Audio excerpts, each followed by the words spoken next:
Olá, pessoal, como todos vocês estão? Eu espero que todos vocês estejam bem por aí. Sejam todos bem-vindos ao nosso podcast Uma Leitura no Cinema. Eu sou Gisele Santos e eu venho sempre trazer todas as minhas dicas e todas as minhas opiniões sobre livros, filmes e séries.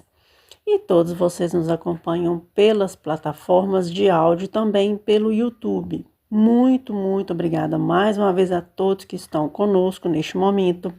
E mais uma vez eu peço, como sempre, que vocês continuem com a gente, tragam suas dicas e suas sugestões também que vocês estão vendo por aí e também compartilhem com seus amigos, pois isso nos ajuda muito na divulgação do conteúdo, além de que mais pessoas possam estar aqui e dar as suas indicações também para a gente.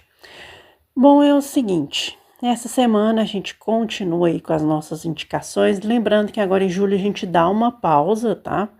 Para mim poder reorganizar minha vida, tem muita coisa que eu preciso mexer.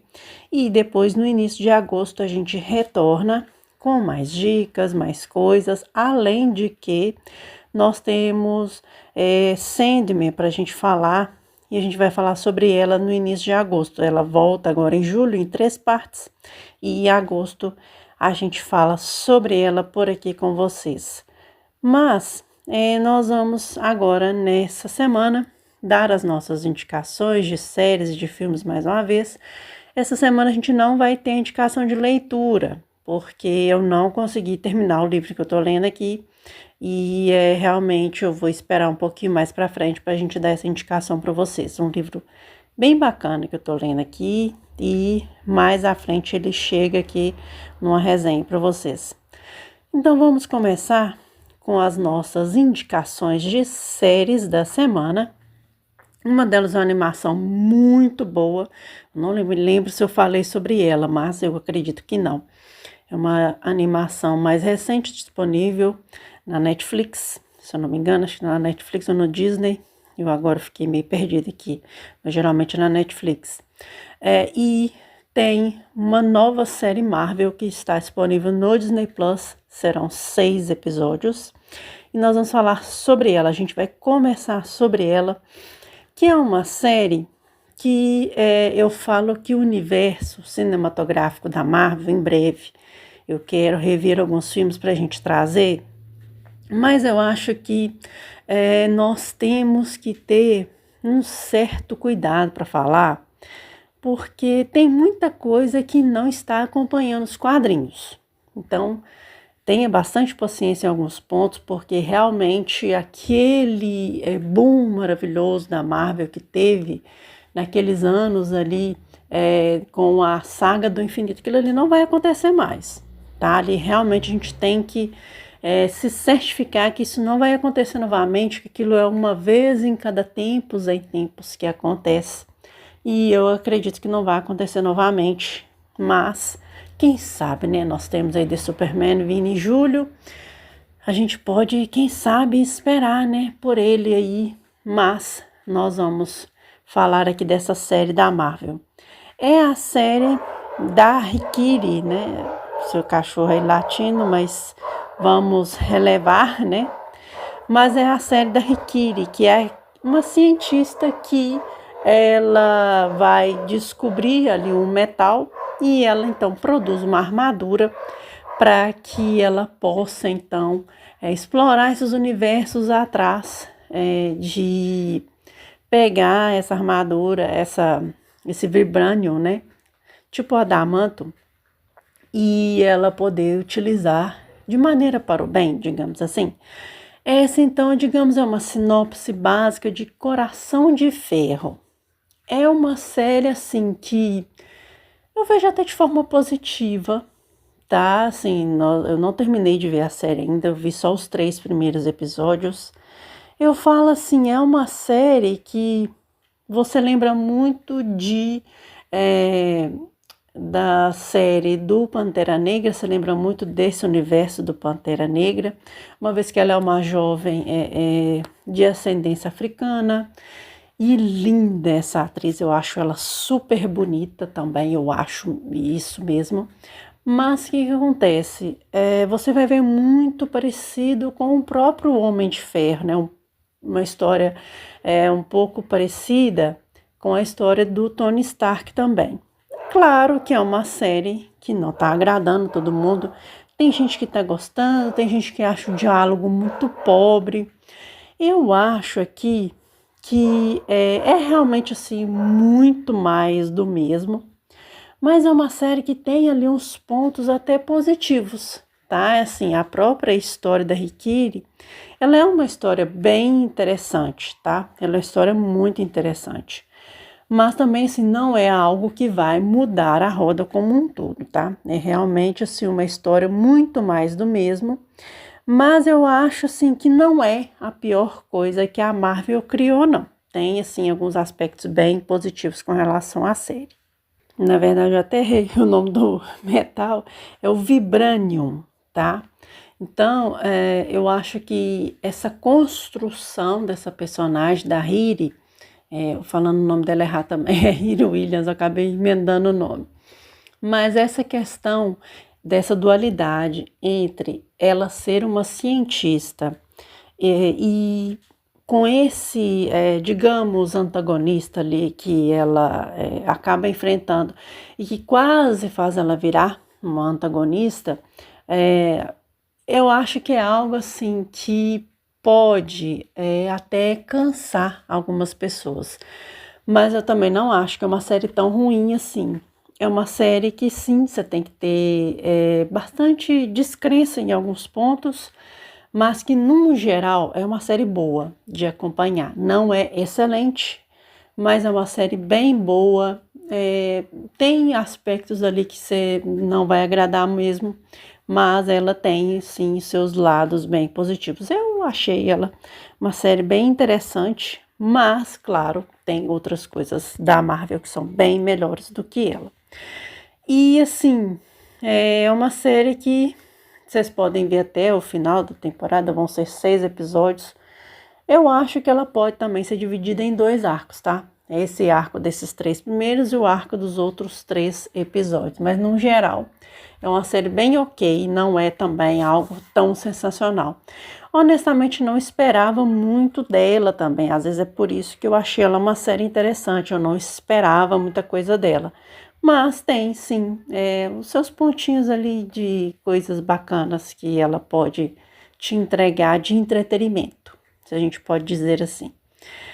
Bom, então essas são as minhas impressões de Coração de Ferro. Não é nada tão maravilhoso, não é nada tão ok, mas é uma série assim que tem essa questão da dualidade entre essa magia que tem esse universo de super-heróis, digamos assim, e a ciência. Eu acho que esse é o aspecto mais importante dela, essa dualidade. E o que você acredita? Você acredita na ciência ou você acredita na magia? Eu acho o ponto mais interessante, pelo menos para mim, nessa série, mas ela é bem bacana, tá?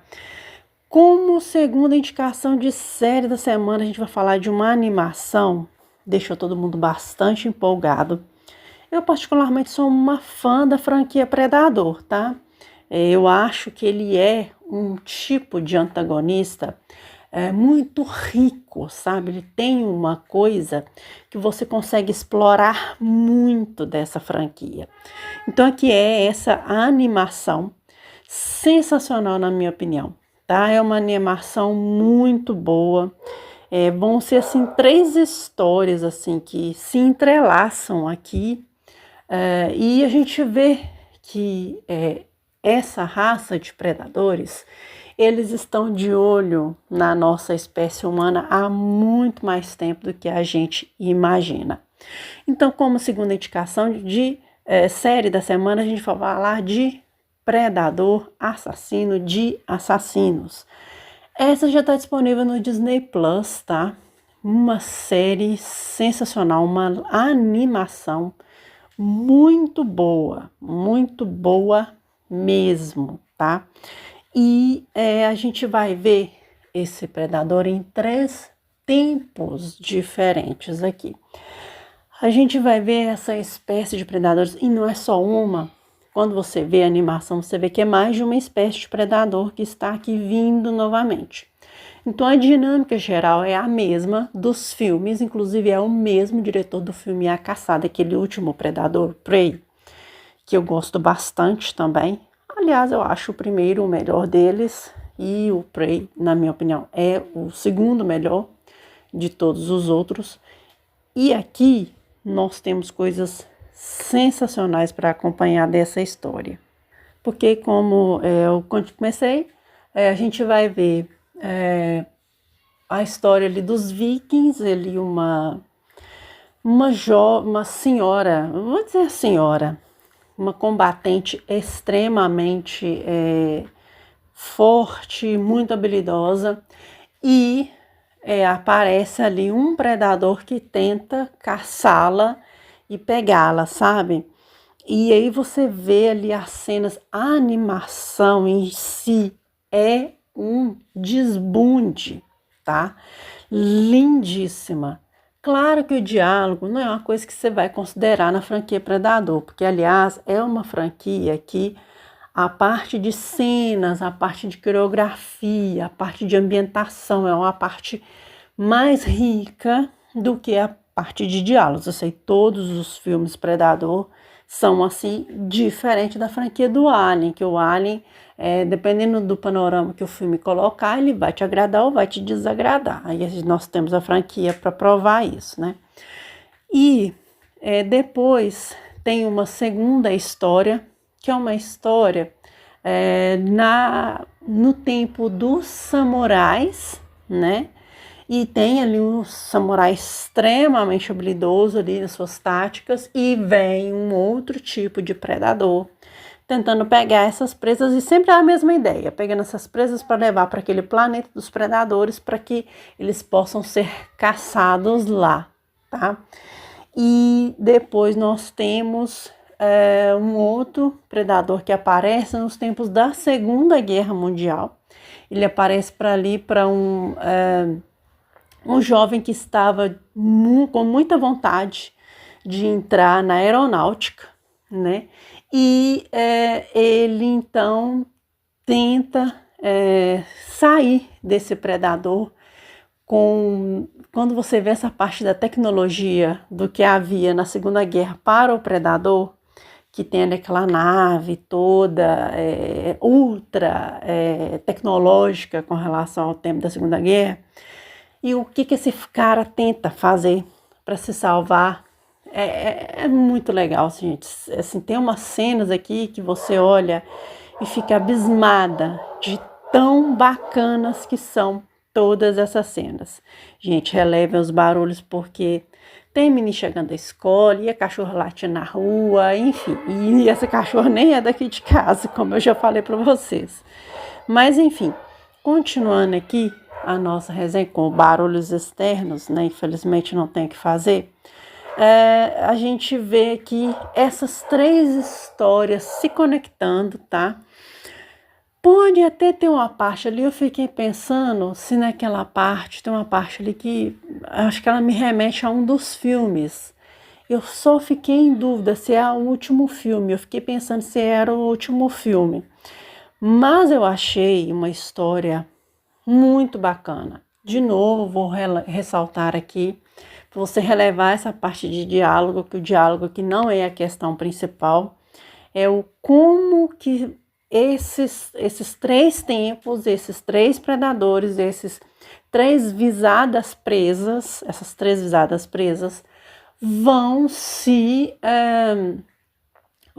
conectar ou vão tentar se salvar aí desses predadores que estão ali dispostos a pegar presas para eles levarem para lá o planeta. E, enfim, nós já conhecemos aí de um dos filmes do Predador que é exatamente isso que acontece.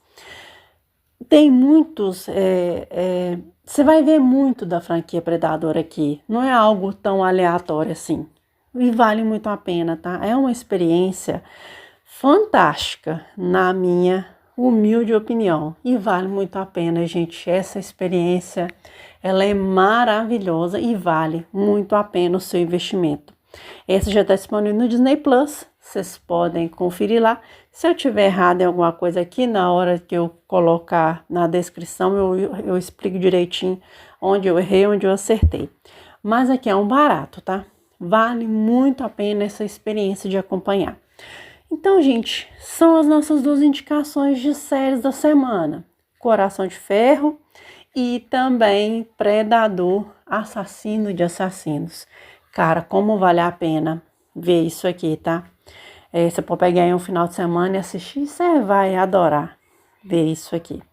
Então, vamos começar com as nossas indicações de séries da semana. A gente tem aqui indicações bem curiosas, tá? Eu diria. 2 filmes, estilo documentário, disponíveis na Netflix, tá? Um outro, ele é um filme, um live action maravilhoso, tá? Que está disponível nos cinemas. E eu vou falar assim que ele tem, esse meu live action, aliás, vou começar por ele. E ele tem a mesma história do desenho. Vocês estão lembrados do Banguela, o dragão Banguela, e essa criação maravilhosa que está voltando aos cinemas depois de tanto tempo, né? Então nós vamos falar sobre a versão live action de Como Treinar o Seu Dragão. Que, olha, ficou tão bonito quanto o desenho. Naturalmente eu prefiro o desenho, mas esse aqui ficou lindo também. E a gente vai só relembrar um pouquinho a história para vocês, que naturalmente vocês já conhecem também a história, que é uma história maravilhosa. Nós vamos comentar um pouquinho sobre as minhas impressões sobre ela. Então aqui novamente nós vamos voltar à ilha de Berk. E o Soluço, a gente vai reencontrar o Soluço novamente. E aquela mesma história do seu pai, que ali é uma tradição daquela ilha, que quando o menino ele passa para uma nova fase da vida, ele precisa ser levado para um lugar ali à parte para ele treinar, para ele matar um dragão, né, digamos assim. E aí ele acaba naquele esquema encontrando o Banguela e eles vão ali desenvolvendo aquela amizade, é o que a gente já conhece do filme. Aí tem ali aquela amiga dele que vai ajudá-lo a fazer algumas coisas, ali a vila começa então a conhecer os dragões e a gente vê a história do Soluço e Banguela se passando novamente. Porém aqui não numa versão animada, aqui numa versão live action. Honestamente, eu tenho um ponto que eu falo com relação a essa diferença das animações para o live action. Tem animações que não ficam tão bacanas quando você passa de uma mídia para outra mídia, porque a animação é uma mídia que o traço ele é feito de forma diferente, tem coisas no contexto da história que você pode colocar e não fica tão gritante, não fica tão grotesco assim. E no live action, quando você faz essa mudança, naturalmente vão ter coisas que não vão sair tão bacanas assim. Mas aqui, aqui eu gostei de uma coisa que eles não tentaram recriar a roda. Eles simplesmente pegaram e fizeram a nova história, eles só adaptaram ela para uma nova mídia diferente. Então, ou seja, é o famoso não mexeram num time que já estava ganhando, você entendeu? Então, assim, gostei bem dessa questão. Eles não moveram muita coisa na história, só repaginaram ela de uma certa forma. E eu gostei bastante desse tipo de experiência, porque ali os dragões ficaram muito bonitos, ficaram bem reais até, eu diria. Não sei assim como você viu esse desenho, na época que você viu o desenho, eu sou encantada com o primeiro desenho, ou aliás eu prefiro o primeiro, os outros eu nem mexo muito, porque os outros eu vi foi só uma vez e o primeiro eu vi pelo menos umas 2, 3 vezes. E aqui eu achei assim, teve uma mudança com relação à história, mas que não me incomodou também. Eu achei bem bacana, ficou bem divertido mesmo. E eu curti muito essa nova experiência. E eu acho que se você gostou da experiência de ver a adaptação na verdade, do desenho original. Eu acho que aqui você não vai perder em nada essa experiência, tá? Eu curti muito e quero saber as opiniões de vocês, o que vocês acharam, se vocês gostaram dessa nova adaptação, se vocês não gostaram, quero as opiniões de vocês que valem muito, muito a pena. Eu quero muito ter essa troca com vocês. Agora nós vamos à nossa segunda indicação de filme da semana. Aqui a gente vai falar de um caso que quando eu vi, eu fiquei pensando assim, meu Deus, que maluquice é essa? É algo assim que deixa a gente encafifado de que mesmo com a tecnologia, com as coisas novas que acontecem, eu não sei se você já andou desses cruzeiros, esses transatlânticos aí super modernos, com bares e piscinas e tudo mais. Eu particularmente nunca tive esse tipo de experiência. Mas eu acho assim, deve ser uma coisa muito nova, porque você vê pessoas de diversos lugares, você vai para lugares diferentes.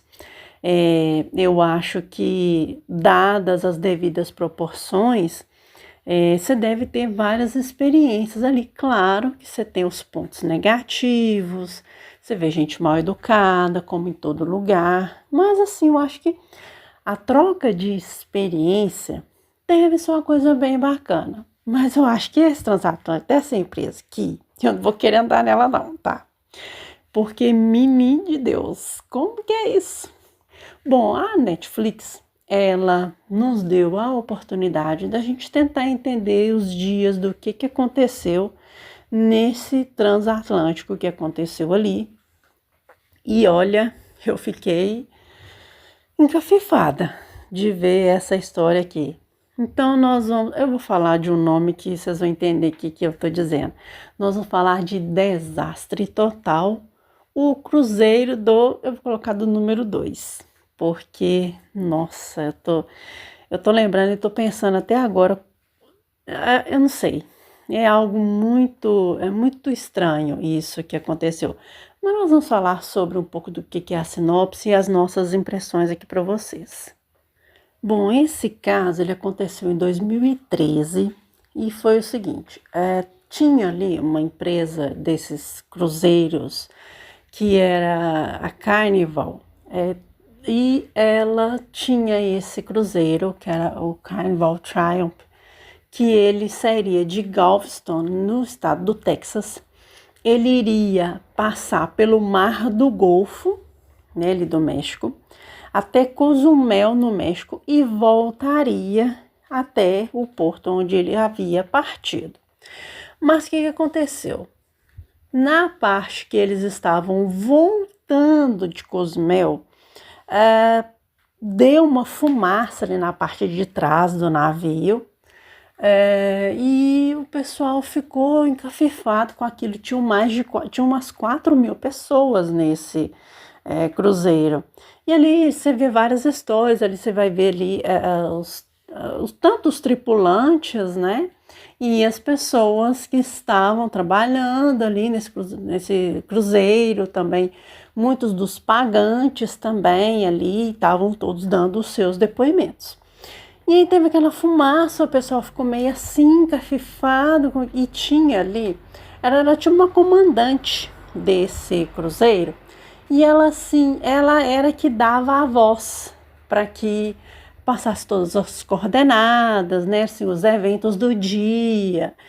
E pensa numa voz simpática, é a voz dessa mulher ali. Muito simpática, bem atenciosa até, né, assim, pela voz você vê que ela era uma pessoa bastante simpática. E aí, o que acontece?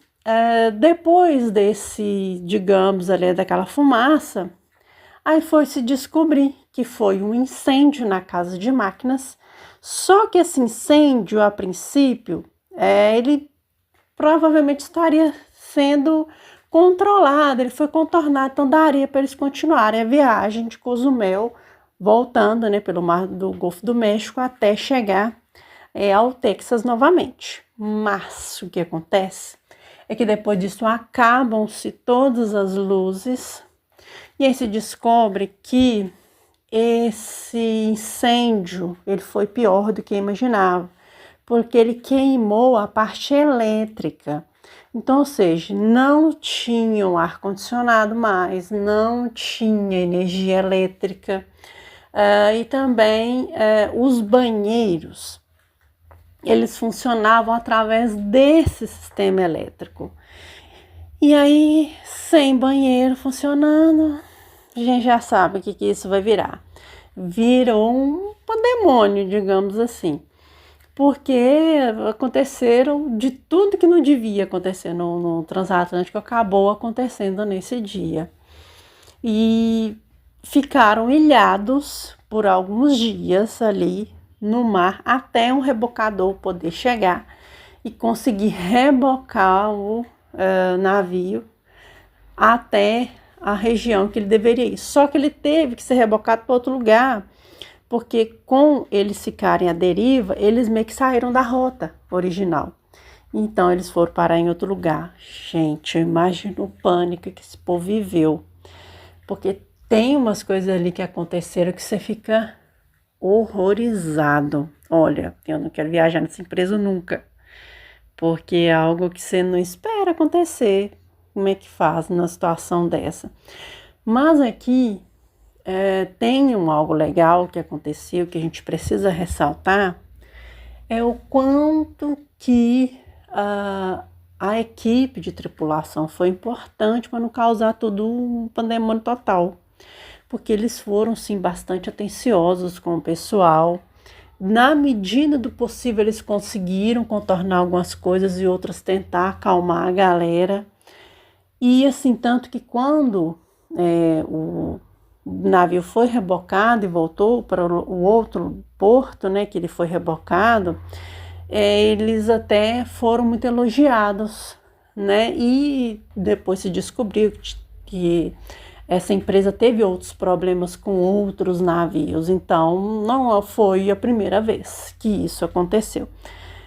E quase que foi um descaso, viu, porque quem paga por isso quer uma viagem tranquila, quer uma viagem bacana, mas né, ninguém esperava por esse tipo de situação.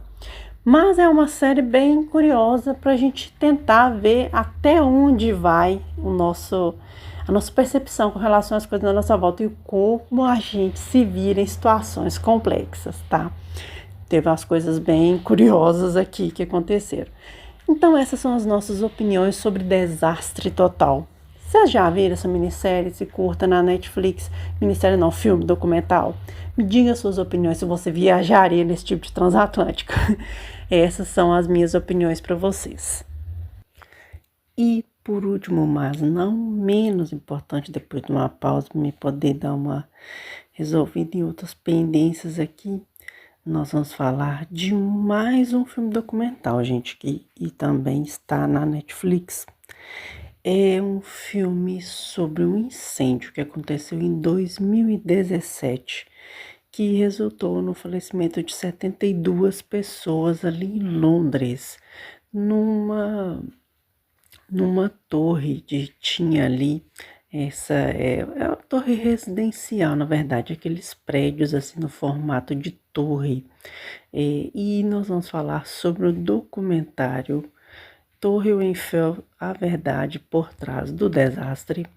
Igual eu falei, é um prédio que incendiou em junho de 2017 e ele acabou me relembrando outros documentários, né? Na verdade, outros desastres que nós tivemos aqui no Brasil muito parecidos.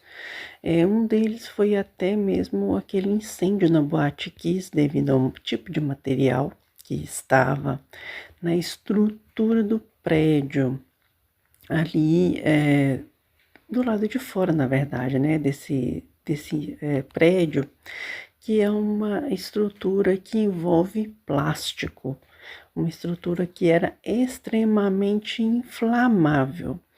E também acabou me lembrando muito por causa dessa rapidez que as chamas envolveram aquele edifício Joelma, antigo edifício Joelma, que também, se não me engano, foi em 71, 78, eu não sei, que ocasionou o falecimento de muitas pessoas. E é impressionante como que não somente aqui no Brasil essas coisas acontecem, como também no mundo afora. Ali algumas empresas que acabaram sendo acusadas de poderem vender um material que era extremamente inflamável, mesmo com esses documentos de testes que eram feitos com esse tipo de material, que eram inflamáveis e que mesmo assim, mesmo não passando nos testes, esse material foi vendido. Então, o documentário, ele vai ter não somente vítimas que estiveram ali naquele lugar, que ainda buscam justiça até hoje, mas também pessoas que perderam entes queridos nesse incêndio. Na minha opinião, além dessa falta que o poder público fez a essas pessoas, tem também algumas, digamos, facilitações, a gente pode dizer assim, sobre a forma de empreender em Londres, ali as construções, na verdade, nesse ramo. E o qual foi falho mesmo essas questões. E também dentro dos padrões de qualidade, e não é somente o Grenfell que tem esse tipo de estrutura, existem outros edifícios em Londres que possuem estruturas bem semelhantes, porque essa mesma empresa, as empresas, na verdade, que estão envolvidas nessa catástrofe, tem outros edifícios que têm o mesmo tipo de estrutura que envolve plástico. E todos os testes ali envolveram essa questão mais inflamável. Gente, é algo que precisa ser resolvido de alguma maneira, porque as vítimas ainda buscam por justiça. Então a gente vai ver jornalistas, vai ver essas pessoas dando seus detalhes com relação àquela noite de junho de 2017, uma noite extremamente comum, mas que ocasionaram nessas, digamos, situações bastante periclitantes. Além do que, minha voz tá baixa porque já tá tarde, eu gravei mais cedo e agora à tarde, da noite, estou finalizando aqui o vídeo. E a gente ainda teve a própria população que morava ali nesse edifício, como que eram, de certa forma, não tinham suas vozes ouvidas. E era, assim, uma questão de que era questão de tempo que ocasionasse alguma coisa mais séria nesse edifício, além da marginalização que essas pessoas que viviam nesse prédio sofriam, e eram pessoas de classe trabalhadora, pessoas que tinham até uma certa condição boa para poderem morar naquele local. Era um local, de certa forma, privilegiado e que não tiveram suas vozes respeitadas, os seus desejos atendidos dentro dessa tragédia. É realmente uma pena que esse tipo de coisa tenha que vir à luz através de um documentário. Aliás, é uma pena essas coisas estarem acontecendo ainda mundo afora, tá? Porque já tiveram outros prédios em outros lugares no mundo com esse mesmo tipo de incêndio. Me lembrou muito o Joelma por essa questão do essas chamas foram ocasionaram de outros prédios, de outros edifícios muito rapidamente, né, de cada andar, na verdade. As chamas foram rapidamente para o topo e também escada estreita né, para que as vítimas pudessem ser resgatadas. Mas tem um outro ponto que aqui a gente precisa ressaltar, e que também foi muito ressaltado durante todo o documentário, é a forma de resgate dos bombeiros, que ela foi muito falha também nesse quesito. Existiu um certo padrão de recolhimento, né, dessas vítimas quando eram atendidas pelo Corpo de Bombeiros. E isso também custou muitas vidas. Tanto que depois deste incêndio, essas mudanças foram feitas nesse tipo de resgate. Por exemplo, quando a pessoa ligava para a emergência, era padrão dizer para elas ficarem na residência. Como naquele dia os bombeiros estavam sem TV ali naquele local onde o circuito de emergência funcionava, né? Então eles não tinham essa noção da gravidade do que estava acontecendo ali. É outra falha que finalmente foi mudada, mas que acabou ocasionando em 72 vítimas que se perderam nessa história. Então fica esse resgate nessas vítimas para que esse tipo de coisa não aconteça novamente. Mas nós sabemos que, infelizmente, é um tipo de mudança que só vai ter efeito, digamos ali, para amenizar a dor dos parentes, porque na verdade são coisas que vão acontecer em outros lugares. Isso não tem o que fazer, gente. E vamos ter que rever esse tipo de coisa de novo, porque infelizmente existem muitas questões que precisam ser levantadas. Aliás, agora tem-se essa luta das vítimas para que eles tenham os seus direitos verdadeiramente atendidos. E é um documentário muito bom nesse quesito, é um filme documental muito bem escrito, muito bem desenhado, com todas as suas vítimas sendo atendidas ali no seu direito de dizer aquilo que sentem. E, gente, é um relato muito emocionante, muito impressionante, tá? De todos ali que estavam. A gente precisa considerar todas as vítimas, que eram crianças, eram pessoas idosas também, que só queriam morar no lugar e ter o seu direito atendido. Aliás, nem precisava dessa nova fachada, mesmo uma coisa que foi feita de uma maneira bem porca, podemos assim dizer, que não precisava daquela nova fachada, mas que, infelizmente, ocasionou em tudo isso. Mas é um documentário excelente, recomendo, se você ainda não viu, que você veja toda a verdade sobre através dessa tragédia. Gente, eu acho que é isso. Essas são as nossas indicações da semana. E eu agradeço a todos que têm nos acompanhado. É muito, muito bom ter você por aqui. Lembrando que ainda a gente tem o vídeo na sexta-feira para sair, tá?